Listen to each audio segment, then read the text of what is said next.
को बदनाम करने का काम किया और निजी फायदा लेने के लिए उन्होंने सामने कोई मत आओ, सामने कोई मत आओ।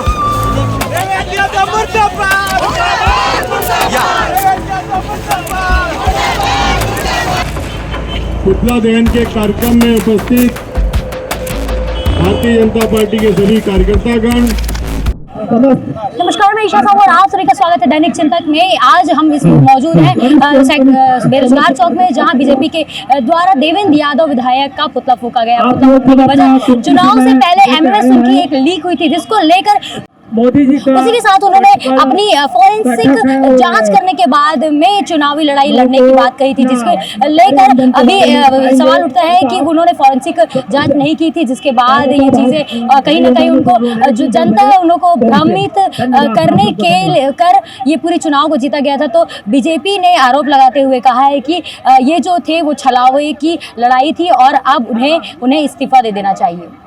भैया, आज आप लोग ने देवेंद्र यादव जी का पुतला दहन किया, क्या कुछ कारण और जो बात आ रही है एमएमएस का, तो क्या उसको लेकर एफआईआर होना चाहिए?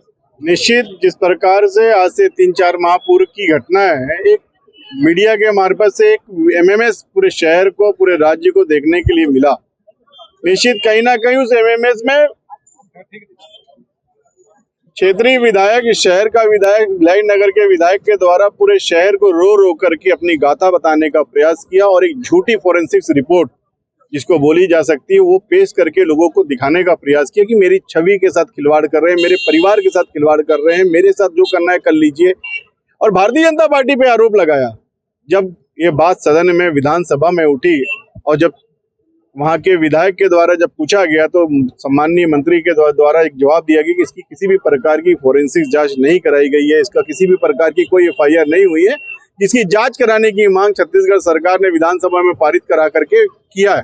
तो निश्चित इस शहर को जिस प्रकार के कृत्य ध्यान में नजर में आया है, निश्चित अशोभनीय है, निंदनीय है। महिलाओं के साथ में रह करके शहर शिक्षित लोगों का शहर है और ऐसा एमएमएस आना और ऐसे विधायक के बारे में आना और उसमें झूठी फोरेंसिक की रिपोर्ट देना कहीं ना कहीं विधायक जी के कुकृत्य का परिणाम है।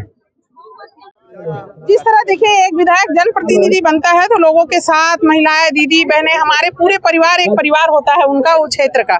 लेकिन जिस तरह से आपने देखा, इस विधायक का चरित्र को आपने देखा है कि चुनाव के टाइम जिस तरह से उनकी एक जारी होने के बाद उन्होंने लगातार रो रो के लोगों को, खूब अपने आंसू बहा बहा के लोगों से सहानुभूति बटोरी कि भारतीय जनता पार्टी ने मेरे चरित्र को खराब करने का प्रयास किया। ये उनका एक लोगों के बीच जा जाके रो रो के ऐसे, तो महिलाएं और बहनें जो हमारी है बहुत सहानुभूति रखती है, तो बहुत ईमानदारी से उन्होंने बोला हमारे भाई को भारतीय जनता पार्टी नुकसान पहुंचा रहा, तो बड़े जोर शोर से उन्होंने वोट लिया।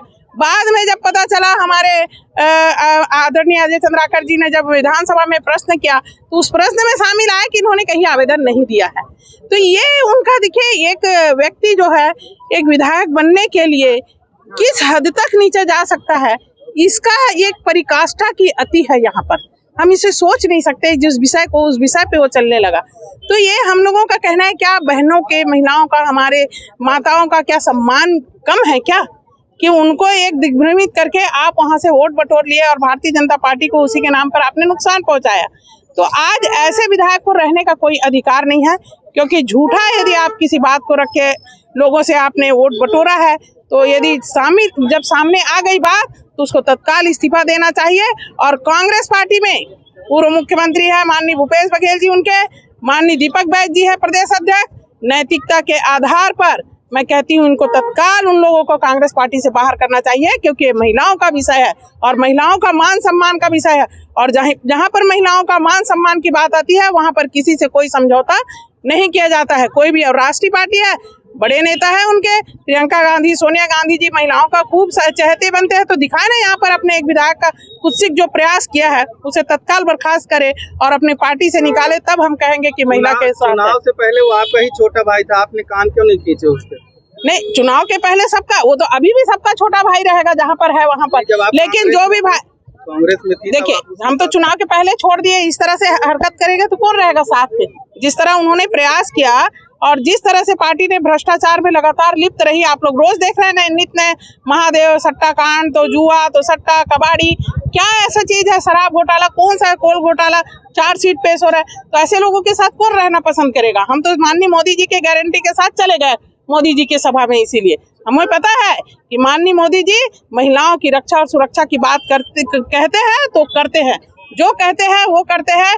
हम ही बनाए हैं, हम ही संवारेंगे, जो कहावत है वो चरितार्थ है, इसलिए हमने छोड़ दिया उसे। लोगों के सामने भारतीय जनता पार्टी को बदनाम करने का काम किया और निजी फायदा लेने के लिए उन्होंने लोगों के साथ जिस तरह जनता को दिग्भ्रमित किया है, ऐसे विधायक को पद में बने रहने का कोई अधिकार नहीं है और अपने पद से उसे बीच में हाई बस बस बस बस बस बस बस सामने कोई मत आओ, सामने कोई मत आओ, सामने कोई मत आओ।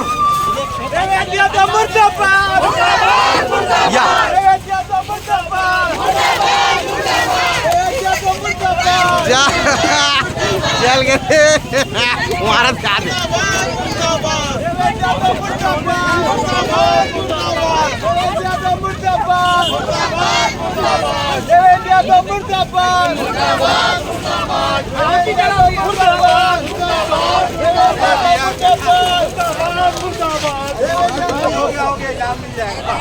धन्यवाद। आप देख रहे हैं दैनिक चिंतक। आगे की अपडेट के लिए बने रहे हमारे साथ।